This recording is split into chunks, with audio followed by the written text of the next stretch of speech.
નવસારી શહેરમાં આજે એબીવીપી દ્વારા ઉગ્ર વિરોધ પ્રદર્શન કરવામાં આવ્યું હતું। એબીવીપીના વિદ્યાર્થી કાર્યકરો જીસીએએસ પોર્ટલ સામે રસ્તા ઉપર ઉતરી આવ્યા હતા। જીસીએએસ પોર્ટલની ખામીઓ અને નિષ્ફળતા મુદ્દે લાંબા સમયથી રજૂઆત કરવા છતાં કોઈ યોગ્ય ઉકેલ ન આવતા વિદ્યાર્થીઓમાં રોષ ફાટી નીકળ્યો હતો, જેના પગલે એબીવીપી દ્વારા ઉગ્ર વિરોધ નોંધાવવામાં આવ્યો હતો। પ્રદર્શન દરમિયાન વિદ્યાર્થી કાર્યકરોએ રસ્તા પર બેસી જઈ વિરોધ કર્યો હતો, જેના કારણે ટ્રાફિક પર અસર પડી અને રસ્તો બ્લોક થયો હતો। પરિસ્થિતિ કાબૂમાં લેવા માટે પોલીસ તંત્ર તાત્કાલિક સ્થળ પર પહોંચી ગયું હતું। પોલીસે રસ્તા પર બેસી રહેલા વિદ્યાર્થીઓને ટીંગાટોળી કરીને હટાવ્યા હતા અને ઉગ્ર વિરોધ કરી રહેલા કેટલાક કાર્યકરોને ડિટેન કરવામાં આવ્યા હતા। એબીવીપી દ્વારા આક્ષેપ કરવામાં આવ્યો છે કે જીસીએએસ પોર્ટલની ખામીઓના કારણે વિદ્યાર્થીઓને એડમિશન પ્રક્રિયામાં ભારે હાલાકીનો સામનો કરવો પડી રહ્યો છે, તેમજ તંત્ર વહેલી તકે સમસ્યાનો ઉકેલ લાવે તેવી માંગ ઉઠાવવામાં આવી છે।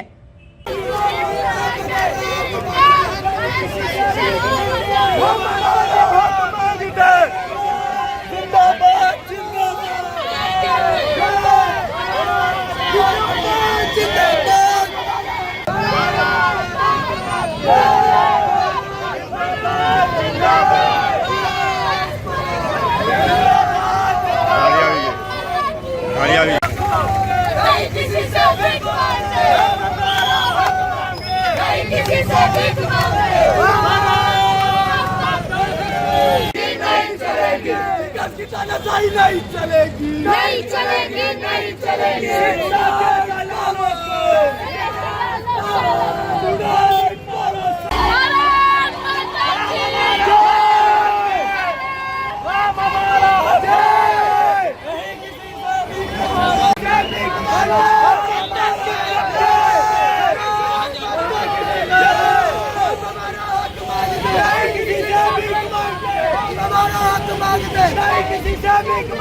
જ્યારે વિદ્યાર્થીઓ સરકાર માટે સામે વિદ્યાર્થીઓ જ્યારે ઊભા થયા છે ત્યારે સરકાર દ્વારા કંઈ સુધારવામાં નથી આવતું। હાલ પણ આ પ્રાઇવેટ યુનિવર્સિટીઓને સરકાર ઇન્વોલ્વ કરવા માટે તૈયાર નથી। આગામી સમયમાં નમસ્તે, અક્ષર શાહ એબીવીપી કાર્યકર્તા। આજ રોજ અખિલ ભારતીય વિદ્યાર્થી પરિષદ દ્વારા જીકાસને લઈને ગુજરાત પ્રદેશ દ્વારા આખા ગુજરાતભરમાં દરેક જિલ્લા કેન્દ્રો પર આંદોલન કરવામાં આવી રહ્યું છે। જીકાસ કે જે વિદ્યાર્થીઓની સાનુકૂળતા માટે વિદ્યાર્થીઓને અગવડ ન પડે તેના માટેની પ્રક્રિયા બનાવવામાં આવી હતી, પણ તેનાથી વિદ્યાર્થીઓને વધુમાં વધુ તકલીફ પડી રહી છે। વિદ્યાર્થીઓને મેરિટ ડાઉન નથી જઈ રહ્યા। ગયા વર્ષે 31 રાઉન્ડ મેરિટ થવા છતાં વિદ્યાર્થીઓને એડમિશન નથી થયા।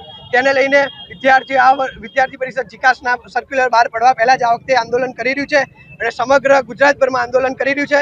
વિદ્યાર્થી પરિષદની સ્પષ્ટ માંગ છે કે જીકાસની અંદર પ્રાઇવેટ યુનિવર્સિટીઓને ઇન્વોલ્વ કરવામાં આવે, જેથી કરીને ગ્રાન્ટેડ સીટો ખાલી ના રહે અને પ્રાઇવેટ યુનિવર્સિટીના ઘર ના ભરાય, વિદ્યાર્થીઓને મોંઘી ફીઓ ના ભરવી પડે, એના માટે જ આ માંગ કરવામાં આવી રહી છે।